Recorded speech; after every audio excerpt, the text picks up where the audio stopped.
Hi guys, welcome back. The topic we're gonna study next is vasculitis, and I'll try to solve some controversies here.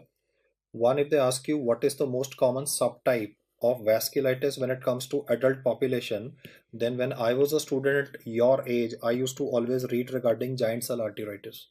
But in the current edition of Harrison, he has categorically mentioned idiopathic cutaneous vasculitis as the most common variety. At the same time, when it comes to children, you see, in children of Asian descent, it is Kawasaki disease that is more common. As you will notice, a lot of platforms mentioning Kawasaki disease. That is because OP Ghai says so. But in most of the Western textbooks, when it comes to kids, he has first written Henoch purpura and then Kawasaki disease. Well, I have tried to give you resolution to the problem, because if he's talking about Asian descent, if he's talking about Indian descent, then Kawasaki should be given a priority. Otherwise, Henoch in Papura. And for the first one, I've anyway given the reference to 20th edition of Harrison. So first one will definitely not be having any controversial issue. I will now be describing clinical features of giant cell arteritis, which will involve the superficial temporal artery, also called as auriculotemporal artery, and you can palpate it at your TM joint. This disease will mainly affect geriatric population. So the question will begin by describing an old man. This is a retired military person. He's maybe talking about this because he's trying to say that this person has been fit all his life. This retired military officer who even now goes for 5 to 10 kilometer running or maybe morning walk. He's telling you that I have been running low grade fever for past couple of weeks. I've shown various doctors, they've done some tests ranging from investigations for tuberculosis and other infections like brucellosis. Everything is turning out to be negative. He says, along with fever, I also have pain on the side of my head. So I asked him, sir, can you just put your hand where it hurts? So he put his hand like this on the side of the head. You're aware that in tension headache, a person will put his hand to the front or maybe to the occiput. Tension headache or mainly migraine related headaches are mainly fronto-occipital, but this particular person is pointing like this only to maybe one side, and he's saying that I'm having pain in one side of my head and it is non-pulsatile. You see, migraine pain is always pulsatile. This particular person is describing a non-pulsatile temporal headache. Well, why is it occurring is because I'm not aware of this at the moment, but I'm speculating that the superficial temporal artery supplies the skin of the scalp. This artery is undergoing vasculitis and is becoming relatively narrow, so the lumen is progressively reducing, and therefore there is ischemic pain in the skin of the scalp. Please remember, the topic that we're studying is an extracranial cause of headache. Migraine, raised ICP, they're all intracranial causes, but giant cell arteritis happens to be an extracranial cause of headache. It is the ischemia due to the narrowing of the superficial temporal artery which is responsible for these manifestations. And well, how did I come to know that this is giant cell arteritis? Because simply headache and fever will not make the diagnosis, because this person was talking about a very specific manifestation, which is the key word in the MCQ that you need to look out for. He's saying, sir, when I start eating food, I start getting pain in my jaw.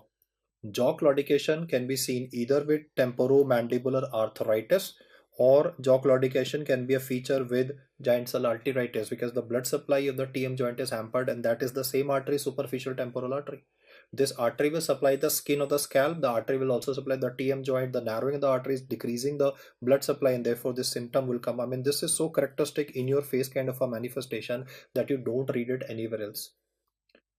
When I will physically examine this person, I could feel a cord-like structure at the temporomandibular joint or adjacent to the temporomandibular joint. Now, the way we doctors are trained, any structure that is felt superficially, we think it to be a nerve.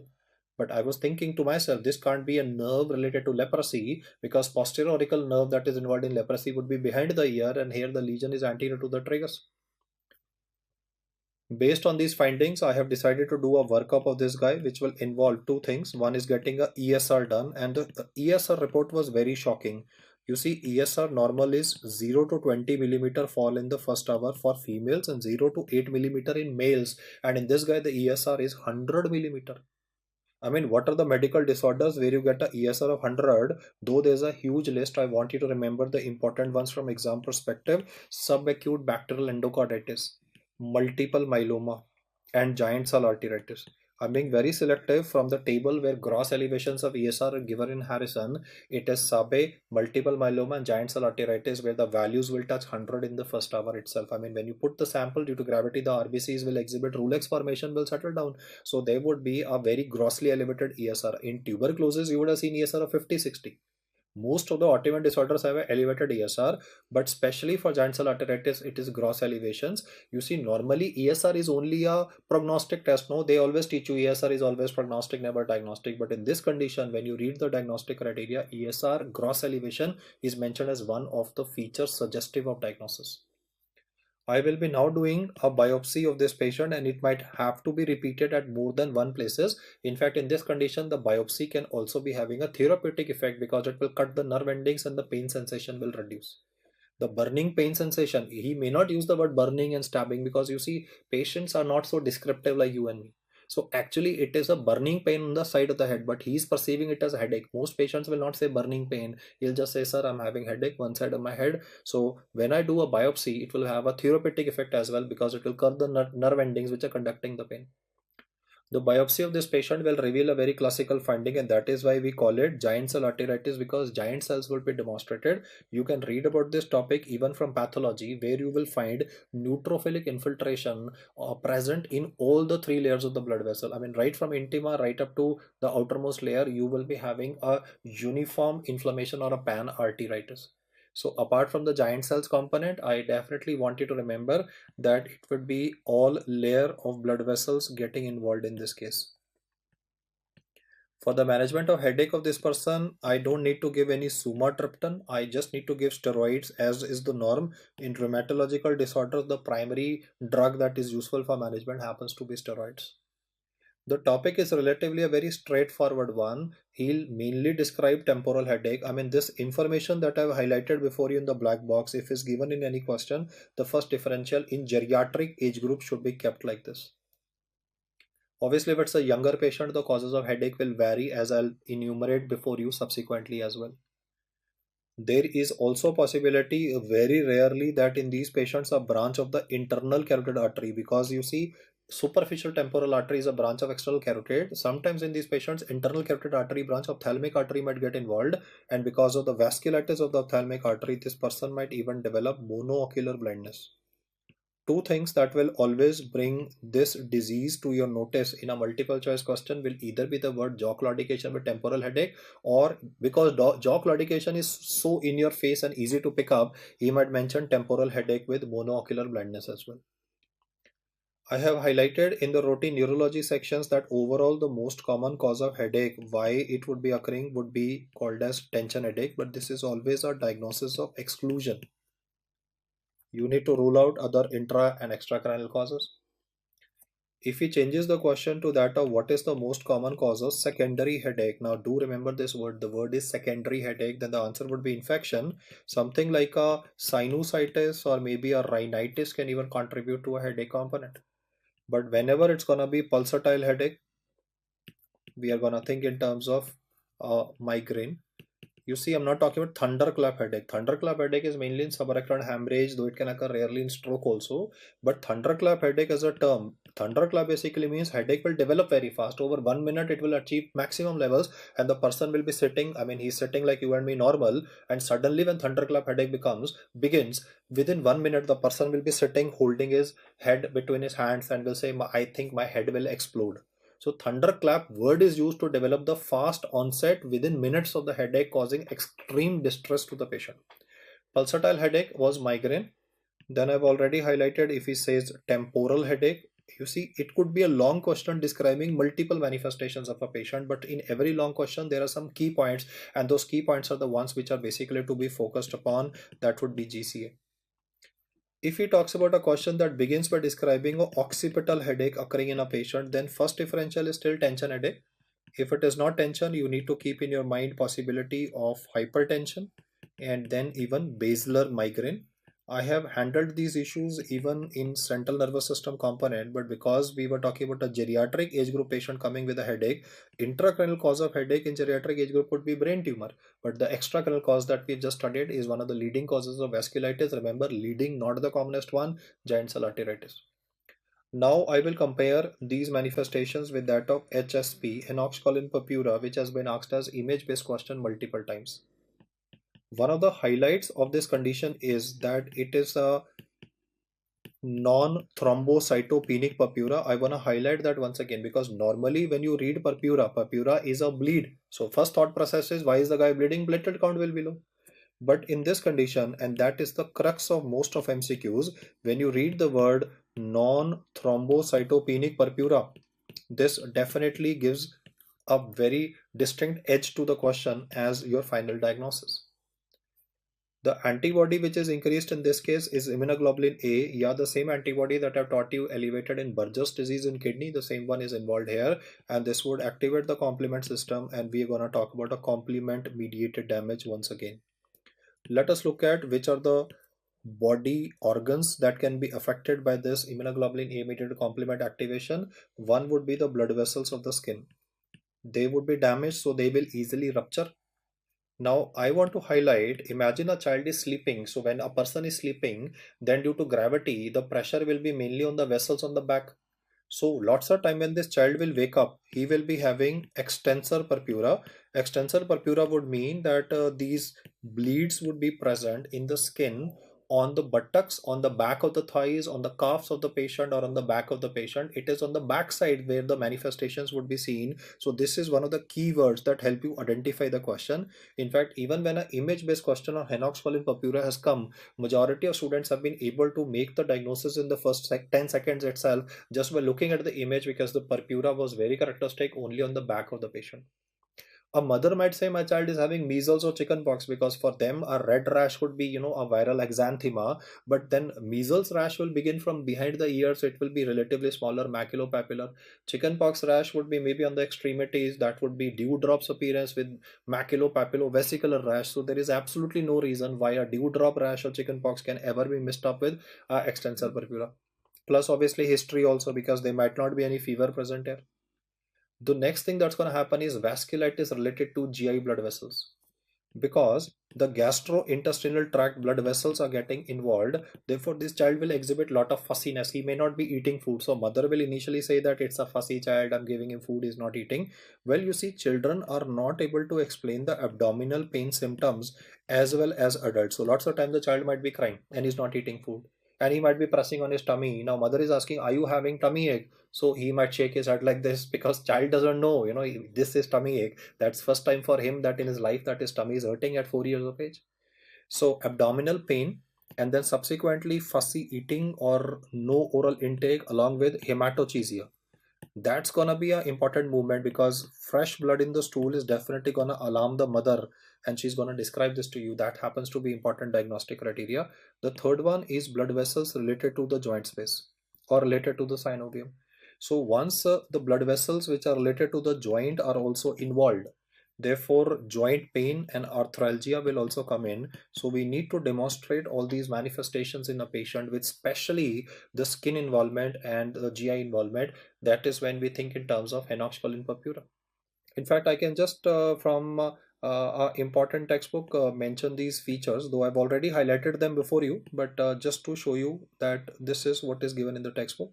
One is the aspect of palpable purpura. Why is that important and it is extensor? Is because there could be a MCQ written in the textbook by the name of non-palpable purpura. Yes guys, can you tell me condition causing non-palpable purpura? You see, the thought process of ours is, because when I ask this question, most guys, they say, sir, you yourself told, no, purpura is a palpable bleed in the skin. If purpura is a palpable bleed in the skin, then how is it possible non-palpable? Well, my explanation is, if purpuras are very small, they may not be palpable. When would you get it? It's possible with ITP, idiopathic thrombocytopenic purpura. Another rated MCQ that I can squeeze in is pinch purpura. I mean, that's a very characteristic feature that you read in literature of amyloidosis. So I have tried to rather solve 3 MCQs for you. Let me repeat and reiterate them so that this becomes a permanent memory for you. If you ever read a question by the name of non-thrombocytopenic purpura, get the words right guys. In exam, non-palpable, non-thrombocytopenic, I've seen people messing up. It is non-thrombocytopenic purpura for HSP, because why is the bleeding occurring in HSP? Is it thrombocytopenia? No, it is fragility of blood vessels. Why? Because of vasculitis. You see, the blood vessels have become fragile. So on the back of the child, buttocks of the child, back of the thigh of the child, and over the calves of the patient, that is where the purpuras will be seen. Along with this, the additional features of bowel angina can be present, and the diagnosis of this patient can be made with help of a biopsy. Well, where will you do a biopsy? Not in the bowel, not in the joint. You can do a skin biopsy. No? If I plan to do a workup of this particular kid, I cannot say that elevated IgA and low C3 levels are diagnostic of this condition, because elevated IgA and low C3 can be seen in so many other conditions. The best way to go in for diagnosis of this condition is to perform a biopsy that would be done of the skin, and that will show this classical manifestation. In fact, if you have read about this topic from Robbins, the pathologist would have used this very classical term, leukocytoclastic vasculitis.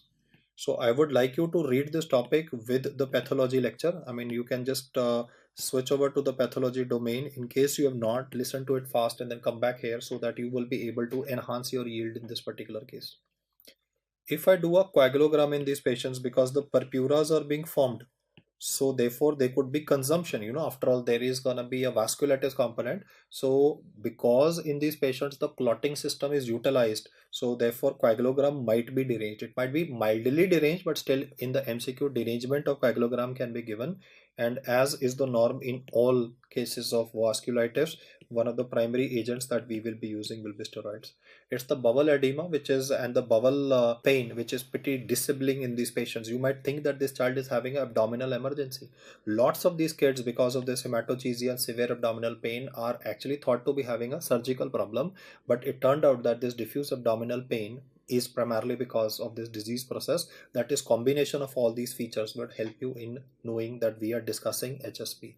I again want to highlight extensor purpura is the keyword. If you get this word right, the rest of the question will be a piece of cake for you. I shall now be discussing a miscellaneous disease with you, that is scarlet fever, which you have to compare with features of Kawasaki disease. Well, Kawasaki disease can also present at 4 years of age, but there will be some subtle differences. Like in Kawasaki disease, which is discussed in the subsequent part of the app as well, the fever is usually present for 5 days or more with certain manifestations called as mucocutaneous lymph node syndrome. The mucocutaneous manifestations are very characteristic in the form of strawberry tongue, or they could be bulbar congestion, and they could also be lymphadenopathy. I want you to remember that in Kawasaki disease, you will always have a unilateral cervical lymphadenopathy, but in scarlet fever, it will mention bilateral cervical lymphadenopathy. Whenever you read the word strawberry tongue, you will obviously be biased to think in terms of both of these diseases.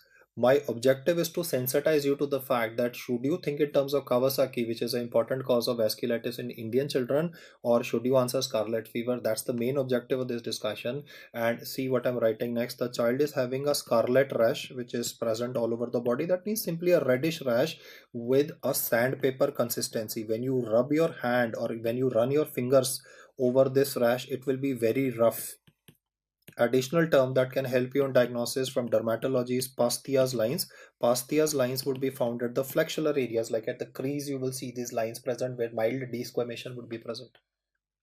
You see, in this particular case, I've not mentioned any bulbar congestion. I've not described any periungual peeling of the skin.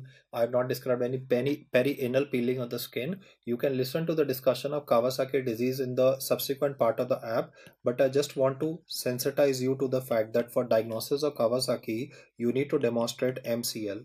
MCL would stand for mucocutaneous lymph node syndrome, and the lymphadenopathy will be unilateral. Usually the fever will be for more than 5 days, and there will be some certain differences. The subtle differences that I've highlighted here is one, I've talked about sandpaper consistency of the rash, I've talked about Pastia's lines, I've talked about bilateral lymphadenopathy. They all tell you the fact that this is definitely not Kawasaki. If it is Kawasaki, the treatment is giving intravenous immunoglobulin with aspirin. Last time I've taught you intravenous immunoglobulin was for Guillain-Barré syndrome, but IVIG is used even in Kawasaki. The treatment for scarlet fever, because it's caused by a bacteria, that is Streptococcus pyogenes, so we can use simple ampicillin. It's a very sensitive, it is sensitive to most of the antibiotics which are available, and gradually the incidence of scarlet fever in our country is reducing, primarily because of the easy availability of antibiotics. So mostly when the fever will come, mother will not wait for 4 days for all the rash and other manifestations to appear. She might go to some local RMP or registered medical practitioner, and she might take antibiotics, and therefore all these manifestations may not appear as well. The objective was mainly to explain to you that just by reading the word strawberry tongue, you are not to get biased towards diagnosis as either Kawasaki or as scarlet fever. Just read the question patiently, and specific terms that I've highlighted would help you identify the differences. Now, I will mention some more fruit inspired signs here. So, we read about strawberry gallbladder, strawberry cervix, strawberry gingiva.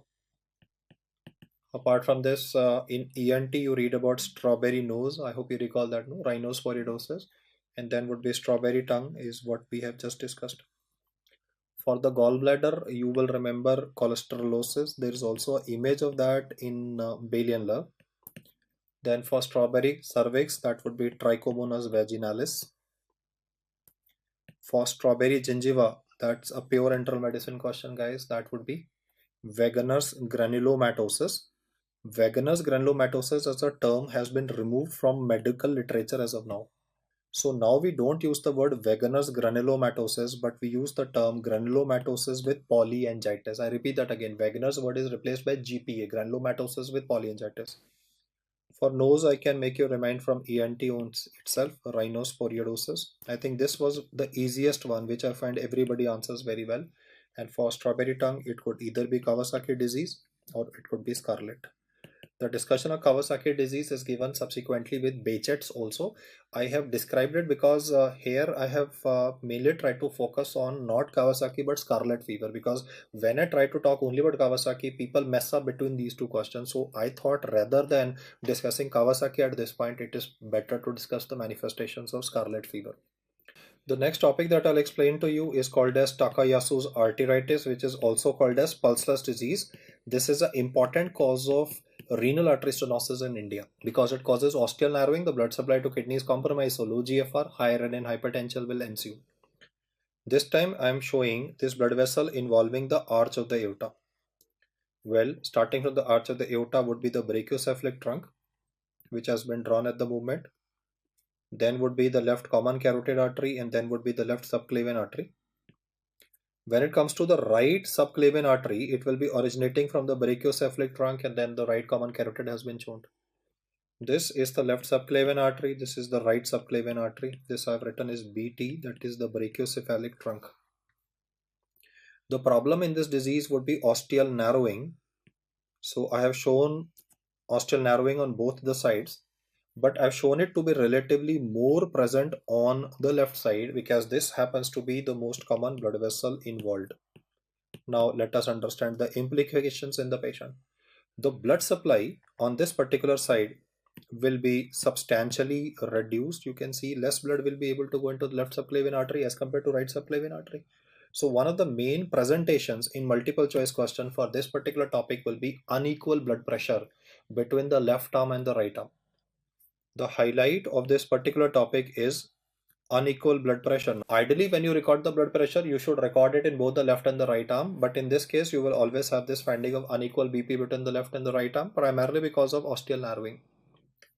The initial presentation of these patients will be arm claudication. Like whenever this person is using arms, like he has washed clothes of his and is putting the clothes on a string in the house or anywhere to dry, when you use your arms, that is when pain would be coming. This is a vascular claudication.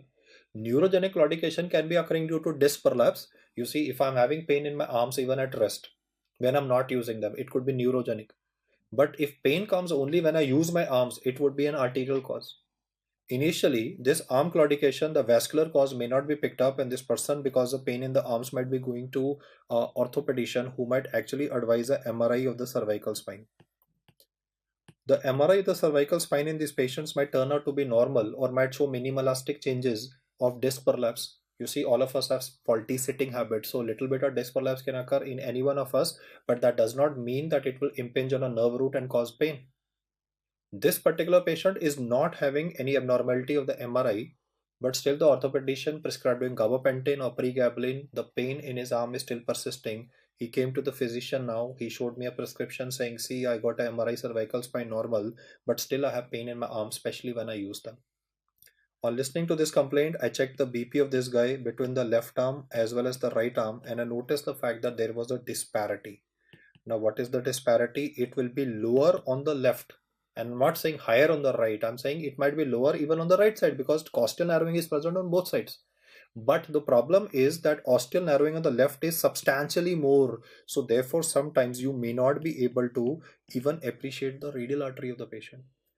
Pulseless disease is a term that is used so many times to describe this medical disorder, and the same theory that I was saying of ostial narrowing can now be applied to the renal artery of this person. So if there's a narrowing of the renal artery, the blood supply to the kidney is lesser. Low GFR will mean high renin hypertension, and that is where I said this statement. Leading cause of renal artery stenosis, especially in Indian scenario, is Takayasu's arteritis.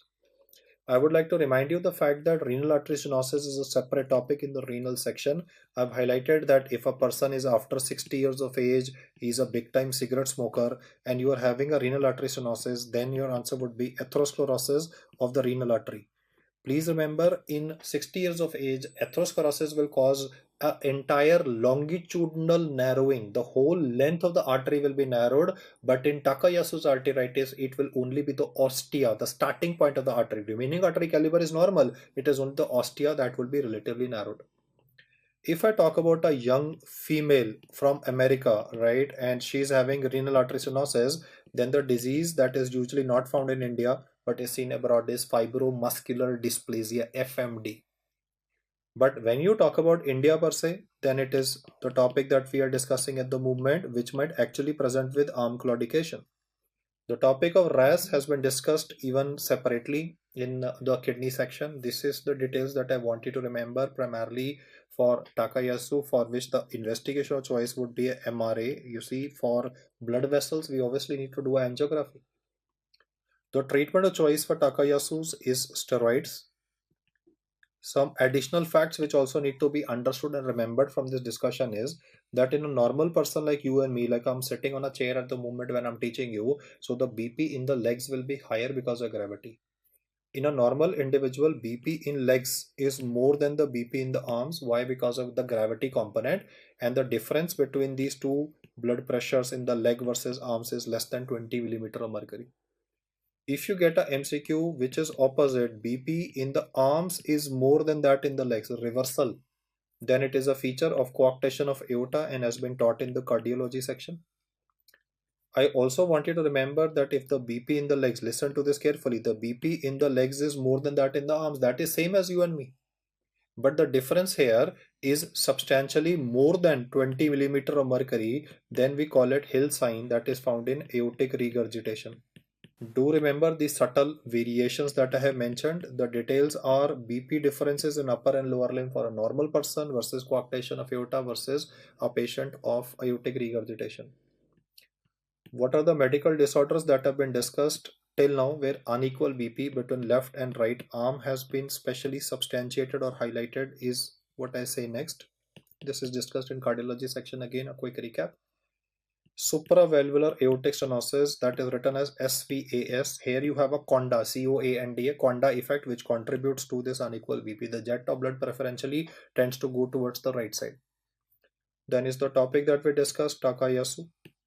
And the third cause I want you to remember is coarctation of aorta of the preductal variety. You see, we have post and preductal. Preductal usually has a pediatric presentation. Postductal later has a adult presentation. These are three important causes of unequal blood pressure between the left and the right side that should be remembered. The next topic I'll be explaining to you is vaginous granulomatosis, which is now written as granulomatosis with polyangiitis, that is GPA. And we'll compare that with polyarteritis nodosa. Well, vaginous granulomatosis can be having damage to the blood vessels of the upper respiratory tract, damage to the blood vessels of the lower respiratory tract as well as the kidneys, and therefore the manifestations that will come up will be that there would be epistaxis because of damage to these blood vessels. Now, instead of straight away commenting on the epistaxis component, he might talk about sinusitis. The blood supply is compromised, so there could be nasal ulcers that might be described on a recurrent basis, and then yes, the bleed can be described. Similarly, if the blood vessels of the lungs are damaged, you will read about recurrent episodes of hemoptysis, and he might even describe lung lesions in the form of a cavity. It could be multiple lung cavities developing in this case. Please remember the fact that you read about lung cavity with TB, but it's usually a single one, no? Here multiple, because the blood supply of the lung tissue is gone, so there would be necrosis occurring, and then there could be secondary infection there also. But multiple lung cavities can be seen with GPA. And because the kidney blood vessels will be affected, there would be a hematuria. I want to remind you that hemoptysis and hematuria is what you read with Goodpasture syndrome. He has also asked about the antibody which is involved here, that is called as C-ANCA. He has asked that this antibody will act against which cytoplasmic antigen. So that would be answered by you as proteinase 3. That would be a combination of medicine and pathology in a single question. For treatment of this condition, we shall be using cyclophosphamide. Normally, whenever I describe a rheumatoid disorder to you, I always talk about steroids, but in this case, it would be cyclophosphamide, then is rituximab, I'm writing RTX, and your steroids may also be used, but the first line drug or the drug of choice would be answered as what I've written, the one that causes hemorrhagic cystitis. Please remember polyarteritis nodosa, pulmonary artery is not involved. Just remember from the PAN word, N basically stands for not involved. So hemoptysis will not be encountered ever in polyarteritis nodosa. The most common body organ involved in polyarteritis nodosa happens to be the kidney. Because the kidney blood vessels would be involved in this case, there can definitely be hematuria. But this hematuria is not occurring because of damage to the glomerulus. It is rather occurring due to damage to the blood vessels. So there are two things which are not seen in this condition. I'm just putting a crosshair to say glomerulonephritis is not seen with polyarteritis nodosa. Pulmonary artery involvement is not seen with respect to polyarteritis nodosa. So the crosshair means involvement is not present. The disease can cause necrotizing vasculitis that can affect the blood vessels supplying the tip of the fingers. So you will read about digital ulcers as well as digital gangrene. You don't read about gangrene in Wegener's granulomatosis, but PAN, it's peripheral blood vessels, the smaller blood vessels that are getting involved. You know that in PAN, it is small to medium blood vessels that are involved. So that's why digital blood vessel involvement and manifestations are described. You will also read about hypertension in this condition because the branches of the renal artery, I'm not saying the main renal artery, it is the branches of renal artery that can be affected. So hypertension can be present. In fact, combination of hypertension and gangrene is something that you don't see anywhere else but in polyarteritis nodosa. So question can be a long one, but combination of these two features would help you in the diagnosis component. Then coronary artery vasculitis can occur, so MI will occur. There's a possibility that vasculitis of brain blood vessels will occur, so stroke features can occur in the patient. And if it is skin blood vessels getting involved, then you might be having a fishnet appearance of blood vessels, that is livido reticularis.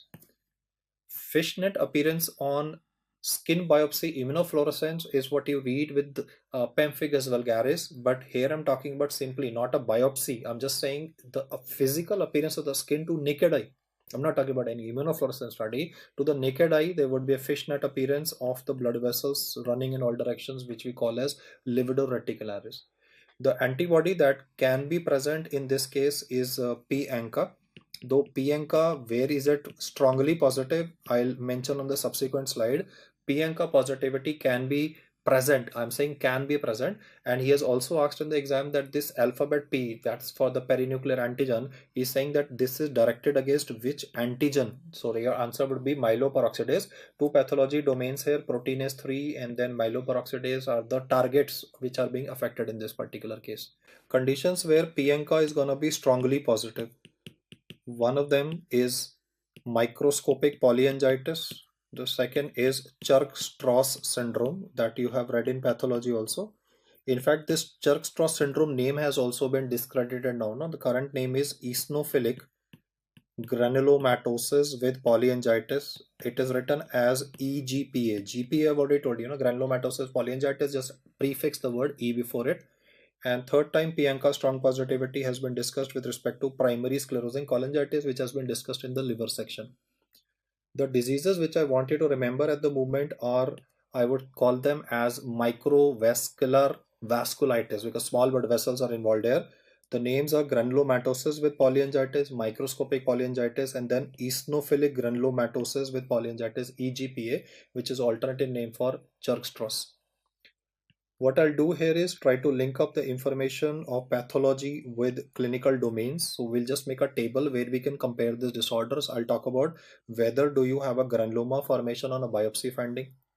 Then is renal involvement. I'll talk about percentages. Then would be pulmonary manifestations. In pulmonary, I'll incorporate even upper respiratory tract manifestations also if valid. Lastly, I'll talk about association with asthma, and then I'll talk about any antibody which is valid or not. First of all, GPA word starts with alphabet G, so granuloma will be present in both GPA and EGPA, but granulomas will not be present in microscopic polyangiitis because there is no alphabet G. Then remember ENT manifestations, that is sinusitis, nasal ulcer can be seen with vaginous granulomatosis, that is GPA. So ENT positive means that even upper respiratory tract manifestations would be present. In about 50% cases of MPA and 70% cases of EGPA, you may have these ENT manifestations, but predominantly they are in granulomatosis with polyangiitis. Renal involvement is maximum with microscopic polyangiitis. It is not possible for you to remember the figures, but you can just remember which is the main manifestation, that is renal involvement is mainly present in MPA. In contrast, ENT manifestation is mainly with GPA. When it comes to asthma, asthma is major feature of eosinophilic granulomatosis with polyangiitis, that is Churg-Strauss. Then is the antibodies that are C-ANCA, P-ANCA, and lastly once again P-ANCA coming up. You see, antibodies will not be a problem for you to crack. I mainly want you to remember the following domains. Renal manifestations are more common in microscopic polyangiitis.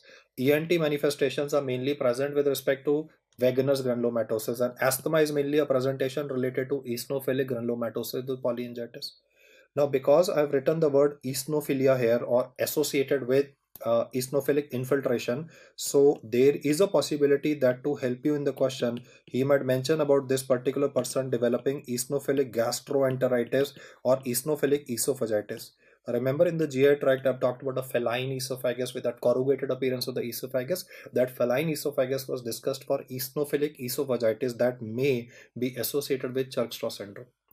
This table that I have mentioned towards the end of this discussion, the technical term that I would like to put for this one, where capillaries are involved, venules are involved, arterioles are involved, is basically called as microvascular vasculitis. I mean, looks a very surprising term, but this is what is given in the textbook, microvascular vasculitis. Earlier I've talked about Takayasu, which is going to involve very large blood vessels, and now I'm going to talk about the very small blood vessels of the body getting involved. So it's a little overbearing to remember all this information, but I have tried to summarize majority of aspects of pathology and medicine in a single lecture so that you can listen to them and try to remember them. Hi guys, the next topic on the agenda is Behcet's disease. This is also called as Silk Route disease. So one of the hints that will always help you identify this question will be the ethnicity of the patient. You see, he will describe mostly an Arab patient coming from countries like Egypt or Turkey or Iran, Iraq, or let me say central part of Asia like China or Mongolia. So one ethnicity will help you. Even if the ethnicity part is not given, HLA-B5 positivity is definitely a welcome point given by the examiner. And then would be the clinical manifestations. Though one of the characteristic clinical manifestation of this person would be recurrent oral aphthous ulcers. Now I have described this recurrent aphthous ulcers even in a case of SLE as well. In SLE, there's a possibility that the aphthous ulcers might be painless. But when it comes to Behcet's disease, these would be painful and they would be occurring in crops. What I imply by crops is at least more than 3 times per year, and the patient will be distressed by them because, you know, if you have a painful aphthous ulcer, then eating spicy food will definitely be troublesome. Sometimes even drinking water might be troublesome. Now, how do you know that this is not SLE? The feature that would be present would be involvement of the genitals. There would be recurrent vulval ulcers developing in these patients, and lots of time these recurrent vulval ulcers might be misdiagnosed as herpes because herpes can reoccur. So lots of time a doctor might be under impression because the patient, when she came, she just described that she's having recurrent vulval ulcers rather than describing even the oral ulcer component, and therefore possibility of misdiagnosis as a STD is very much there. When it comes to a male patient, then the chances of misdiagnosis are slightly lesser, because in males, when genitalia are involved, then you do not have an ulcer on the glans penis or on the shaft of the penis, as is the norm in routine studies. In this case, you can be having a scrotal ulcer or ulcers. So for male patient, I don't find too much of a problem, but for a female patient, misdiagnosis as herpes per se is a distinct possibility. The third thing that will help you in sealing the diagnosis would be the ocular manifestation of this disease. That would be pus in the anterior chamber of the eye, as you can see in the image attached also, that is hypopion. So he will write either pus in the anterior chamber of the eye associated with inflammation, or he will write the word anterior uveitis. So a shortcut that can be used to identify this condition is called as oro-oculogenital syndrome. As I highlighted earlier, I would like to repeat this. 2 points which will always help you in favoring or making a diagnosis of this in the exam would be: one, the ethnicity of the patient, countries like for example China, Turkey, Mongolia, or just saying the word Arab patient. Medical tourism is booming in India, and definitely the number of patients is increasing on a yearly basis. Now for the workup of this patient, the test that we do is again very peculiar, and it is called as Pathergy test. In some books or MCQs, it might be written as Pathergy phenomenon, but I'm just gonna use the word not phenomenon, but test, because we are doing a workup of this guy. At this junction, do not confuse this with patch test that is done for contact dermatitis. Like if they give you a scenario of a young female, she purchased some artificial jewelry like earrings and nose pin, etc. And then after putting on this artificial jewelry, she started having redness and itching and a weeping lesion on the earlobe, and she's scratching it a lot. That is contact dermatitis. This could be due to nickel present in the artificial jewelry. So patch test is type 4 hypersensitivity reaction, but it is useful to identify contact dermatitis, whereas Pathergy phenomenon is again type 4 hypersensitivity reaction, but this is useful to identify the current topic, oro-oculogenital syndrome. Well, what is Pathergy test? You would be using a standard 23 gauge hypodermic needle, and you would then be pricking the patient on his forearm. You're not injecting anything like in Mantoux test, lepromin test. You inject a purified protein derivative into the forearm. You are just making a prick with a needle. In a routine individual, if you prick on the forearm, it will just cause a bit of bleeding because the cutting edge of the needle is sharp. And then after 2 days or 3 days, you will just notice a small mark of a clot there, or the mark of the needle, and the lesion will disappear in few days. In a normal person, hypodermic needle prick on the forearm resolves on its own over the next couple of days. But in these patients, by 48 to 72 hours, you will notice a formation of a substantially nasty looking sterile pustule. So the point is that if they get injured, if these patients get injured, then on the extremities of these patients, small papillonodular lesions may also be seen. Though those papillonodular lesions will require some kind of trauma to manifest, so they have not been included in the diagnostic features of the disease. I want you to remember, from the image-based perspective, if you get a combination of aphthous ulcer plus the genital lesions and then hypopion, then these three things together with Arab patient, or country names if given great, or he just says Arab patient HLA-B5 and then describes these manifestations, you are bang on spot to identify this disease. I also want to highlight that Behçet's disease is read by you in pathology not only as an example of small vessel disease, but it is also an example of large vessel vasculitis. It can affect both small as well as large vessel. So the usual query of most students is that, fine sir, it could be large vessel vasculitis also, like in Takayasu you said there is a large vessel vasculitis like the arch of aorta or the left subclavian artery getting involved. Here which artery is involved? So though this large vessel vasculitis in Behçet's disease per se, I want to highlight, Behçet's disease causing large vessel vasculitis is though a rare fact, but because it is rare, I want you to remember that the blood vessel that can be involved here is pulmonary artery, and the involvement can be so nasty that this pulmonary artery can even rupture, contributing to a life-threatening hemoptysis in these patients. This is an extremely rare manifestation, but because it is rare, that is I want to highlight the fact that not only do you get a oro-oculogenital manifestations, but even pulmonary artery involvement can be seen. In fact, in this disease, when I say the word small vessel vasculitis, then they could be involvement of the blood vessels of the brain also. So they could be CNS manifestations also. They could be even encephalopathy kind of presentation, that is neuro-Behçet's.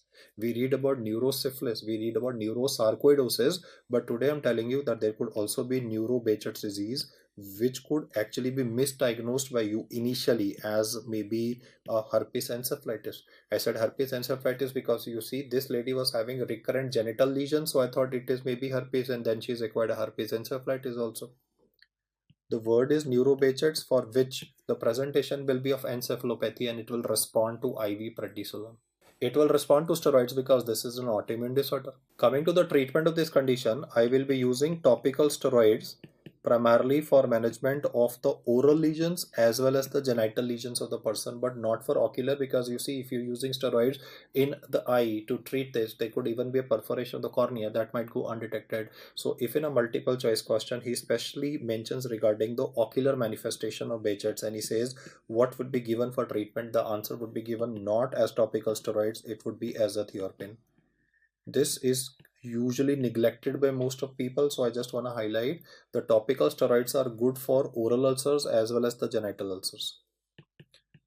The main message that I'm trying to highlight is ethnicity of the patient, and these three words oroculogenital, if you fit them together, it becomes Behçet's disease.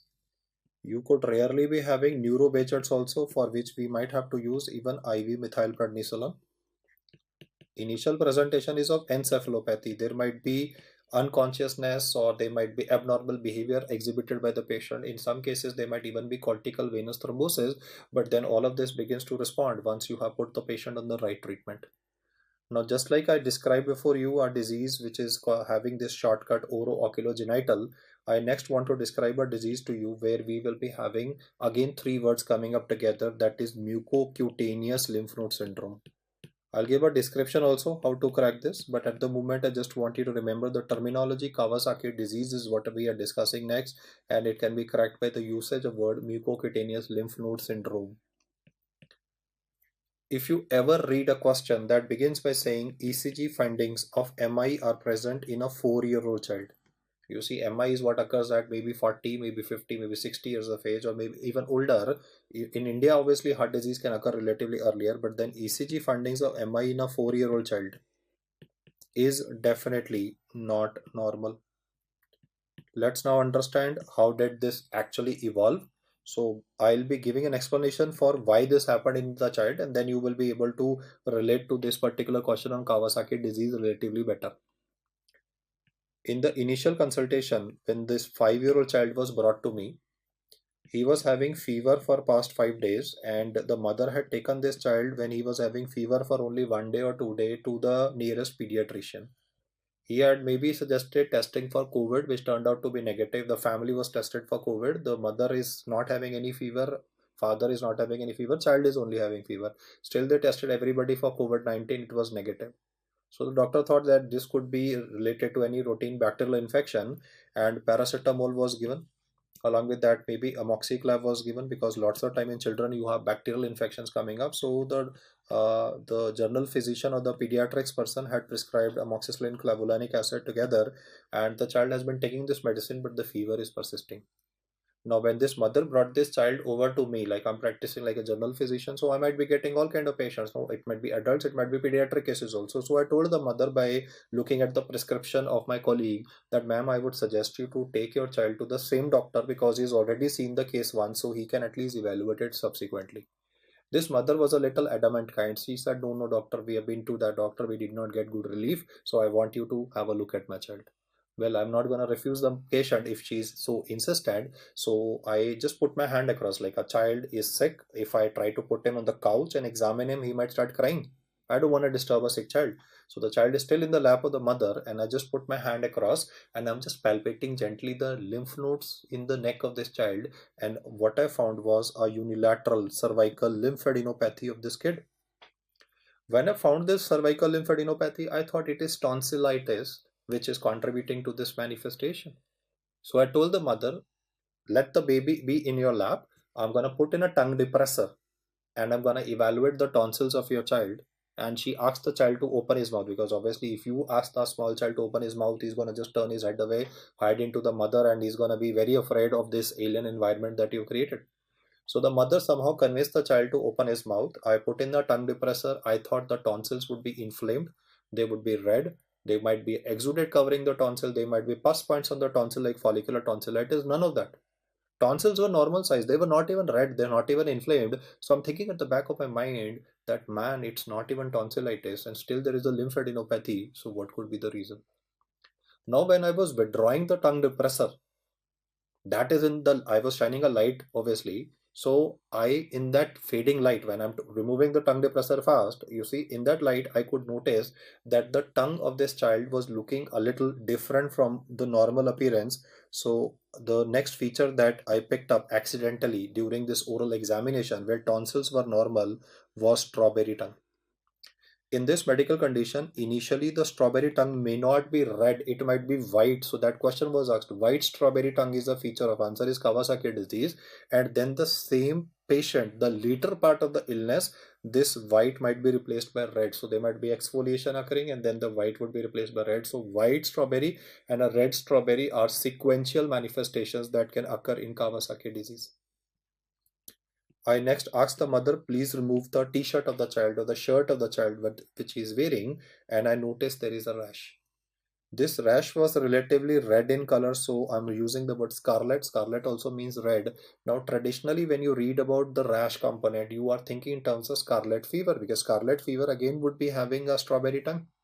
But it is unlikely to have a unilateral cervical lymphadenopathy. If there is cervical lymphadenopathy in scarlet fever, it is usually bilateral or there's going to be no lymphadenopathy. I thought it could either be scarlet or is it Kawasaki. So let's examine the child further. I noticed that this child was having this peeling of the skin.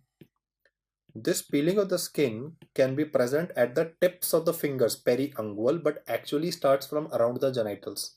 So now I'm going to ask the mother to remove the shorts of the child, the undergarments of the child, and that is when I might notice perianal peeling of the skin, and subsequently the mother might himself say, sir, see the fingertip skin is peeling off, or in the palms the skin is peeling off. The term used would be most of the time desquamation. Desquamation definitely helps you to identify that this could be Kawasaki presentation.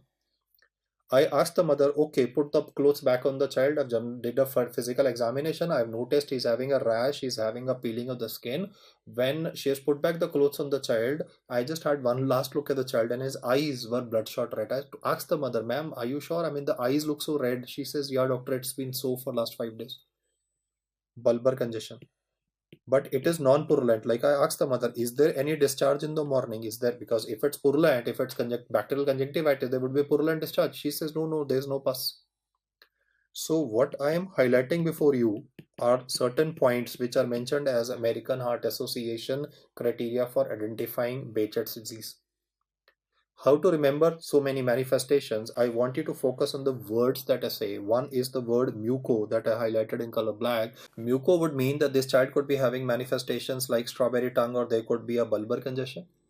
Then I'll focus on the word cutaneous. Cutaneous manifestation would be like a rash or a desquamation that I was highlighting. In fact, I would like to highlight this word desquamation that would be written in lot of questions at the specific sites that I mentioned.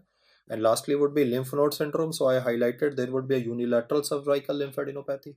You see, in the exam, you need to demonstrate MCL, the muco, the cutaneous, and the lymph node manifestations. And if you demonstrate all of these together that I've highlighted, then it is a diagnosis of Kawasaki disease. Kawasaki, guys, initially is a clinical diagnosis based on presentation of fever with all the information that I put in the box.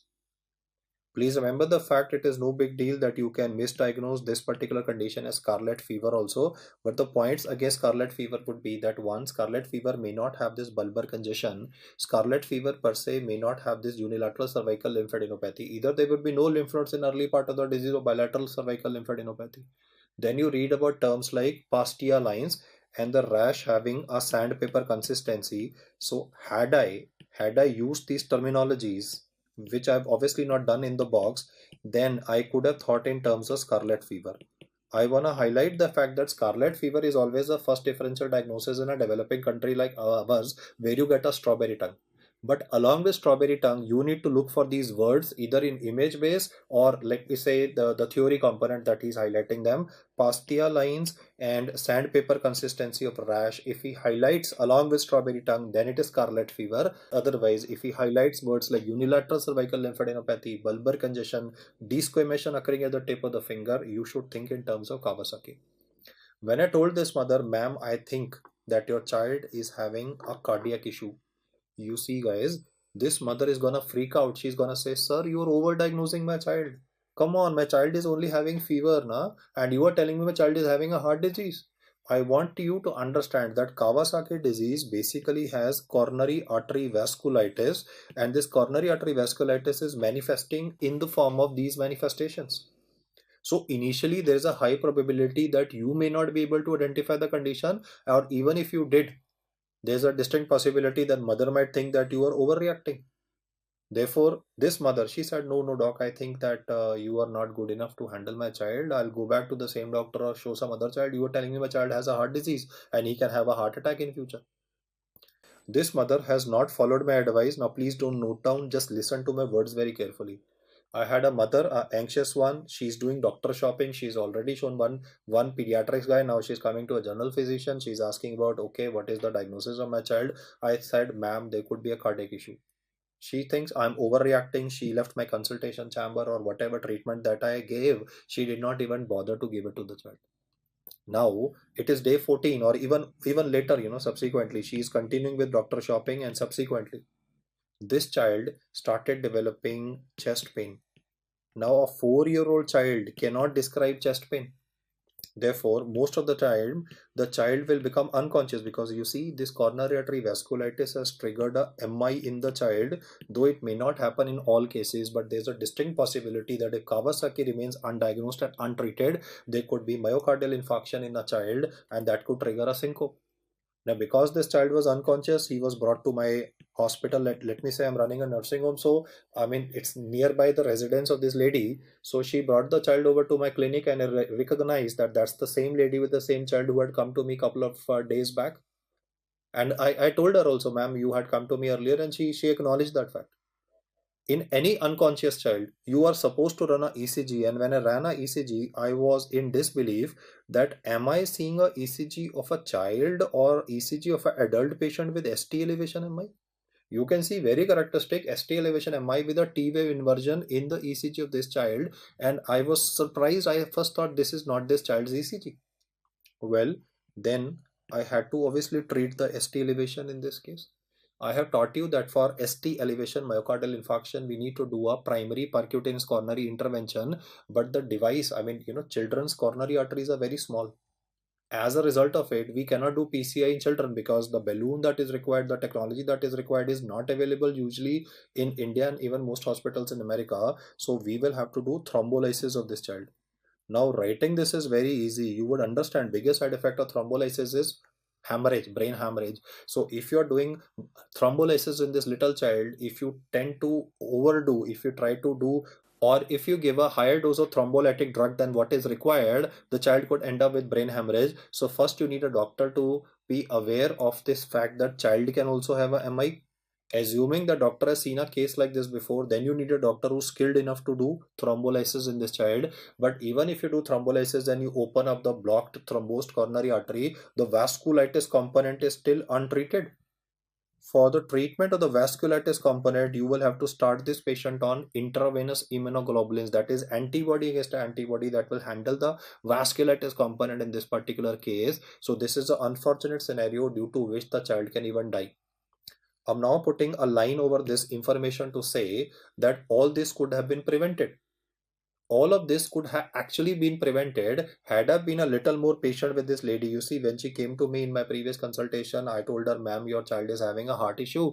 And she said, you are overreacting. And I took it on my ego. You see, we doctors have very fragile ego. You would have noticed that. If somebody says something to us, we suddenly get very offended. How dare you say this to me? Right? So same thing happened here. I took this on my ego here, and this lady said, no, doctor, I don't think so that you're right in your diagnosis. I said, okay, go and show somewhere else. At that point of time, if I was a little more considerate and more empathic, then I would have advised her to at least allow me to run an echo on this child. I'm not asking for angiography. Though I've shown you an image of an angiography for evaluation of Kawasaki disease, you actually don't need to do an angiography. Had I done an echocardiography in this little baby with little small heart and small coronary arteries, you can be seeing giant aneurysms which could be as much as more than 1 centimeter in size.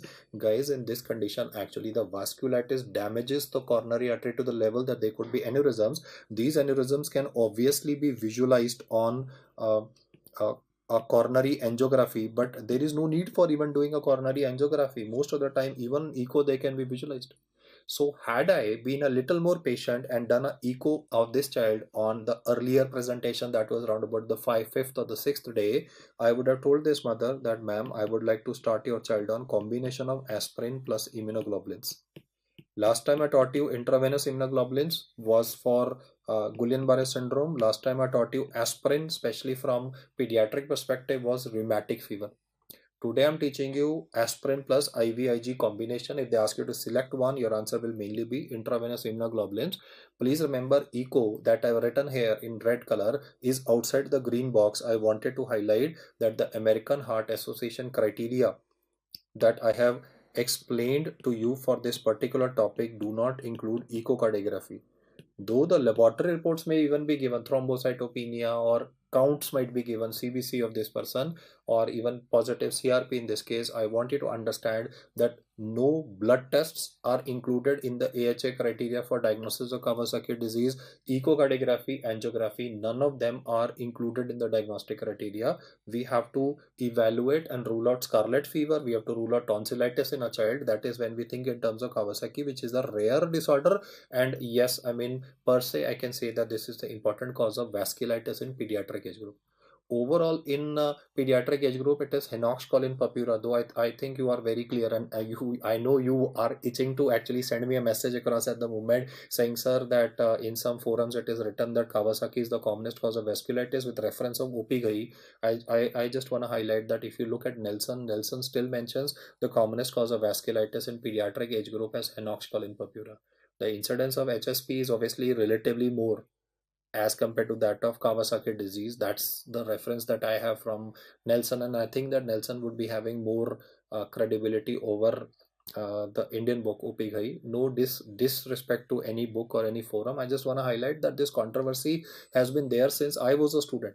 You know, even at my age, I used to be wondering in some books Kawasaki, some books Henoch Collin Papura. So if this controversy has not been solved in so many years, it won't be, and you don't need to bother about it. And anyway, nowadays he's giving you case-based scenarios. So he's rather gonna give you a scenario like this and ask you to identify this child who's having myocardial infarction findings. To finish this, I also want you to understand that what I wrote here should obviously not happen. I mean, we should try to make a diagnosis in the first or the second consultation and not wait for the child to suffer from MI. I would like to finish this discussion by mentioning a very peculiar question that a student of mine shared. He said, sir, the question was ECG finding of myocardial infarction, the traditional ST elevation, T wave inversion, was asked for a newborn baby. You see, I've taught you ECG findings of MI in a child now. Now I'm asking you question saying ECG finding of MI in a newborn baby is due to, your answer is L kappa. Now listen to my words very carefully. L kappa would mean anomalous origin of left coronary artery. LCA would stand for left coronary artery. In a normal person, the coronary arteries would be originating from the root of the aorta, but in this particular case, the LCA is originating from the pulmonary artery. PA is pulmonary artery. So you can understand, no, that the left coronary artery will be having deoxygenated blood, and that deoxygenated blood will definitely contribute to myocardial ischemia, resulting in these findings. So do remember these two standard questions which could be given in a case scenario, but the bottom line is newborn baby having a MI and a child having a MI is not a normal thing. Obviously, I mean, why I'm saying normal is because heart disease incidence is so common in our country that myocardial infarction is one of the leading causes of mortality, or coronary artery disease is one of the leading causes of mortality in our country. It's just COVID that came in between, but otherwise CAD was the number one case of mortality for per se for developing countries. I want you to remember two MCQs here. One is MCL, mucocutaneous lymph node syndrome. Be very judicious in deploying it. Do not misdiagnose Scarlet versus Kawasaki. You know, the reason being that certain features that are put in the green box are neglected by people. So they tend to answer it as Kawasaki even when these features are not given. I'm saying ulta. You see, people have so much of impression, or most doctors have this fancy to answer Kawasaki disease, that the moment they read strawberry tongue, they tend to mark as Kawasaki. I want you to be a little judicious and try to look for features that I've highlighted, like unilateral cervical lymphadenopathy, bulbar congestion, etc. So you are smart people, you will obviously be able to do it. It was my responsibility just to warn you that I have seen people actually overdiagnosing Kawasaki disease in the exam, whereas it was scarlet fever. Apart from this, I've also taught you about this medical tourism aspect, where this would be an Arab patient and would come to you with combination of oro-oculogenital manifestations. These are the details for these relatively simpler topics. Thank you so much for your patience and hearing me out.